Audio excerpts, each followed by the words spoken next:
আসসালামু আলাইকুম বন্ধুরা, কেমন আছেন সবাই আপনারা? এই যে আজকে দুপুরবেলা হলো মাছ বানাবো। মাছ নিয়েছে, অনেকগুলো মাছ নিয়েছে। এই যে আমি ডালা নিতেছি। খুব বড় মাছ, এটা কী মাছ আমি নাম জানি না। তো এই যে দেখেন কত বড় ফটকা ফটকা দেখেই বোঝা গেছে মাছটা কত বড়। অল্প ডিমও হয়েছে। মাছের পিসগুলো অনেক বড় বড়, ক্যামেরায় হয়তো বোঝা যাচ্ছে না। তো আমি কইতেছি যে মাছের পিসগুলো বেশি বড় হয়েছে। মাছের পিস বেশি বড় হইলে তো মানে রান্না করার টাইমে ভেঙে যায়। তো ওটাই আমি করতেছি, তো উনি টাইম নেই, শুনেই নেই, উনি গেছে গা, মাছ দিয়ে থেকে গেছে গা। তো বন্ধুরা, আমার ভিডিও কে কোন জায়গার থেকে দেখতেছেন, যদি ভালো লাগে please like comment share follow করে দিবেন।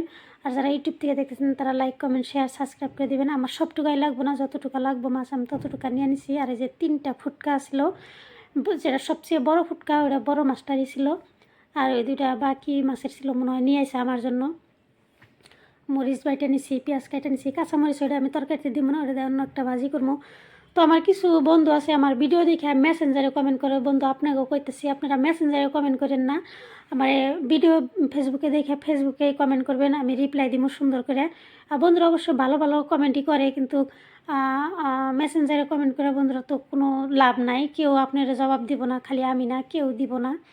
কমেন্ট করলে ফেসবুকে করবেন, তো ভালো হবো, সবাই দেখবো, আমিও দেখবো, চোখে পড়বো। মেসেঞ্জারে তো আমার চোখে পড়বো না বন্ধু, খুব কম। মেসেঞ্জারে হঠাৎ কখনো কিবা কারণে তার মানে এই করা হয়, তখন আমি দেখলাম আর কি, অনেক অনেক কমেন্ট জমা হয়েছে।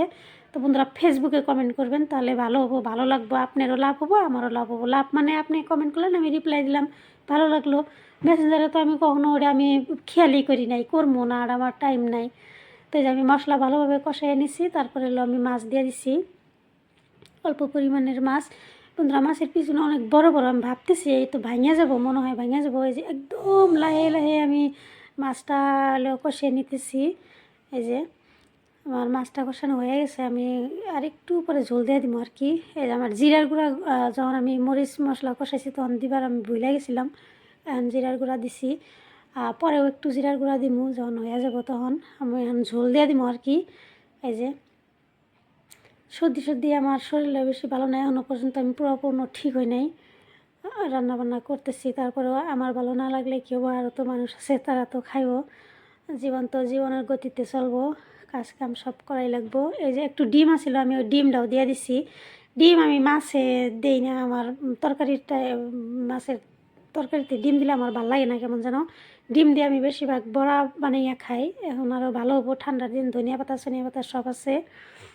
এই যে বাচ্চা যদি খায়, বাচ্চা তো মাছ খায় না, ডিম খাইব কি না এটাও সন্দেহ আছে, তারপরেও দিয়ে দিছি। ভালো লাগলো না এই বড়া সড়া বানাইতে আর। তো বন্ধুরা ভালো থাকবেন, সুস্থ থাকবেন, আল্লাহ হাফেজ। তো রান্নাবান্না আমি কিন্তু কাউরে শিখাই না, রান্নাবান্না কেউ পারে আবার কেউ পারেও না। যে পারে তার কাছে কিছু না, আর যে না পারে তার কাছে অনেক কঠিন। এক টাইম আমার কাছে কেমন কঠিন লাগতো এটা আমি নিজেই জানি, তার মানে এখনও ভাবি আর কি। এখনও যত একটা পারদর্শিতা না, তাও পারি আর কি খাওয়ার মতো। তো আমি যে লাস্টটা আর একটু জিরার গুঁড়া দিয়ে দিলাম। এই যে এটা কী মাছ বন্ধুরা আমি কিন্তু জানি না। এই যে মাছের ঝোল বানিয়েছি আজকে দুপুরে। দুপুরের খাওয়াটা সবচেয়ে আমার বেশি ভালো লাগে, দুপুরেরটা আমি সবচেয়ে উপভোগ করি খাবারটা। হয়ে গেছে কিন্তু আমার মাছের ঝোল। শুকনো মরিচের গুঁড়া দিলে কালারটা সুন্দর হইতো, আমি তো শুকনো মরিচ খাই না বন্ধুরা, কাঁচামরিচ খাই। তা কাঁচামরিচ বাইটে দিছি এই যে। কিন্তু স্বাদ কম লাগে না, কেউ কেউ আবার ভাববেন যে শুকনো মরিচ দিত ভালো লাগতো খেতে, কাঁচামরিচ দিছে ভালো লাগবো না। তো এখন ওটা যার যার একটা স্বাদের কথা, কারোর কাছে কাঁচামরিচ দেওয়া খাইতে ভালো নাও লাগতে পারে। আমরা সবাই তার মানে আমরা কাঁচামরিচ দিয়ে খাই, আমার বাড়িতে সব মানুষ, আমি ওই জন্য কাঁচামরিচ দিয়ে খাওয়া শিখছি। শুকনো মরিচ দিয়ে তরকারি বানাইলে আমি খায়া শান্তি পাই না, আমার ভালো লাগে না খাইতে। তো হয়ে গেছে আমার মাছের ঝোল।